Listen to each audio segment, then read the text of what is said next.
मुक्ति मिल रही है। 3 नए कानून जो है आज से लागू कर दिए गए हैं और उसमें बदलाव भी किए गए हैं। ये 3 नए आपराधिक कानून हैं जो लागू किए जा रहे हैं, जिसमें भारतीय न्याय संहिता कानून लागू किया गया है। बदलाव के बाद इनके जो धाराएं हैं वो थोड़ा सा बदलाव किए गए हैं। भारतीय नागरिक सुरक्षा संहिता भी लागू किया गया है और इसके अलावा भारतीय साक्ष्य अधिनियम भी लागू किया गया है। तो कानून के बारे में लोगों को जागरूक भी किया जा रहा है ताकि जो लोग इसके बारे में नहीं जान पा रहे या फिर उन्हें जानकारी नहीं मिल पा रही है या फिर कुछ तकनीकी चीजों को समझने में दिक्कतें आ रही है, तो लोग वकीलों से भी सहारा ले रहे हैं और बड़ी संख्या में जो वकील हैं वो भी इस कानून को समझने के लिए और समझाने के लिए लगातार काम कर रहे हैं और जगह जगह कार्यशाला को भी आयोजन वो किया जा रहा है ताकि ब्रिटिश कानून से जो मुक्ति मिली है और जो नया कानून भारत के संविधान में जो जोड़ा गया है उस कानून के बारे में सभी लोगों को मालूम चल सके, भारतीय नागरिक को मालूम चल सके कि आपका अपना कानून क्या है इस देश में। उसे जानने के लिए आपको इसके बारे में जानना पड़ेगा।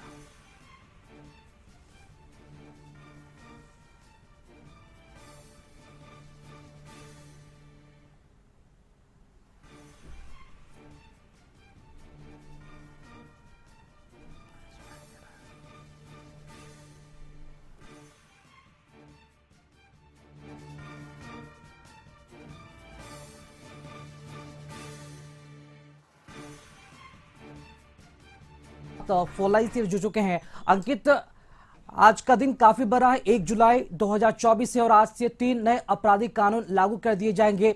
जानना चाहेंगे ये 3 नए कानून कौन कौन है जिसमें बदलाव किया गया है और जागरूकता को लेकर क्या कुछ पहल केंद्र सरकार की तरफ से की जा रही है, जरूर इस विषय में बताएं। बिल्कुल राकेश, अगर हम बात करें 3 नए आपराधिक कानून आज से लागू कर दिए जाएंगे। ऐसे में सीआरपीसी में जहां कुल 484 धाराएं थी, वहीं भारतीय नागरिक सुरक्षा संहिता BNSS में 531 धाराएं। इसमें ऑडियो वीडियो यानी कि इलेक्ट्रॉनिक तरीके से जुटाए जाने वाले सबूतों को प्रमुखता दी गई है। वहीं नए कानून में किसी भी अपराध के लिए जेल में अधिकतम सजा काट चुके कैदियों को प्राइवेट बॉन्ड पर रिहा करने का प्रावधान है। अगर हम बात करें तो काफी कुछ बदलने के जिस तरीके से सरकार कोर्ट की तरफ से फैसले लिए गए उस पर खासकर क्रिमिनल जस्टिस सिस्टम में आज से 1860 में बनी IPC की जगह भारतीय न्याय संहिता और 1898 में बनी CRPC की जगह भारतीय नागरिक सुरक्षा संहिता और 1872 के इंडियन एविडेंस एक्ट के तहत भारतीय साक्ष्य अधिनियम लेगी।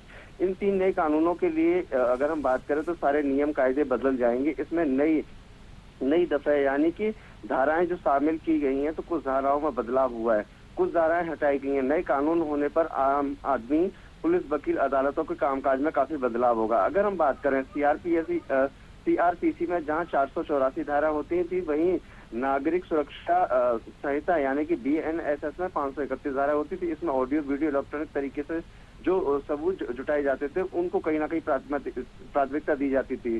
FIR के 90 दिनों के भीतर दाखिल करनी होती थी। चार्जशीट अगर हम बात करें इसी में, तो चार्जशीट दाखिल करने के लिए 60 दिनों के लिए भीतर कोर्ट के आरोप तय करने होंगे। इसके साथ ही मामले की सुनवाई 30 दिनों के भीतर जजमेंट देना होगा। जजमेंट दिए जाने के बाद 7 दिनों के भीतर अपनी कॉपी मुहैया करानी होगी। पुलिस को हिरासत में लिए गए शख्स के बारे में उसके परिवार को लिखित में बताना होगा। ऑफलाइन सूचना देनी होगी। 7 साल या उससे सजा वाले मामले में विक्टिम को सुने बिना वापस नहीं किया जाएगा। थाने में कोई महिला सिपाही भी है तो उसके सामने पीड़िता के बयान दर्ज कर पुलिस को कानूनी कार्रवाई करनी होगी। तो ऐसे में जो 3 कानून बदलाव किए गए उसकी यही पूरी प्रोसेस बताई जा रही है। राकेश जी अंकित, अगर बात की जाए तो देश में नागरिकों के साथ साथ वरीय पुलिस प्रशासनिक अधिकारियों को भी इस कानून के बारे में जानकारी जरूर होनी चाहिए, और क्या लगता है कि उनमें जानकारी हो ताकि जब ये जानकारी होगी तभी ये जो पूरी तरीके से लागू किया जाएगा, जो भी आपराधिक घटनाएं होगी या फिर जो भी अपराधी होंगे उन पर। तो बड़े स्तर पर अगर बात की जाए तो जागरूकता को लेकर या फिर अधिक से अधिक इस कानून का दायरा और अवेयरनेस कैसे फैले, इसे लेकर किस तरह की जो पहल है वो देखने को मिल रही है? जो नए 3 कानून लाए गए हैं उनमें कल परिवर्तन किया गया है और आगामी समय में कहीं ना कहीं जो इस डिपार्टमेंट से जुड़े हुए अधिकारी हैं और उनको कहीं ना कहीं एक बड़ी बैठक के माध्यम से उन सभी लोगों को इसकी जानकारी दी जाएगी। कोर्ट की तरफ से भी कहीं ना कहीं एक कमेटी बनाई जाएगी, उसमें कहीं ना कहीं वो सभी जो 3 कानून में परिवर्तन किया गया है, आगामी समय प्रशासनिक विभाग से जुड़े हुए अधिकारियों को कहीं ना कहीं उसके सभी को महत्वपूर्ण जानकारी दी जाएगी। और अगर आम पब्लिक के प्रशासनिक अधिकारियों के साथ करें, सरकार की तरफ से भी कहीं ना कहीं आगामी समय में कुछ ना कुछ ऐसा कोई डोर टू डोर कैंपेन किया जाएगा या फिर डिजिटल के माध्यम से कहीं ना कोई एक ऐसा संदेश दिया जाएगा जिससे लोगों के बीच में पूरी जानकारी दी जा सके। राकेश, चलिए, बहुत शुक्रिया अंकित, खबर पर जानकारी देने के लिए आपका।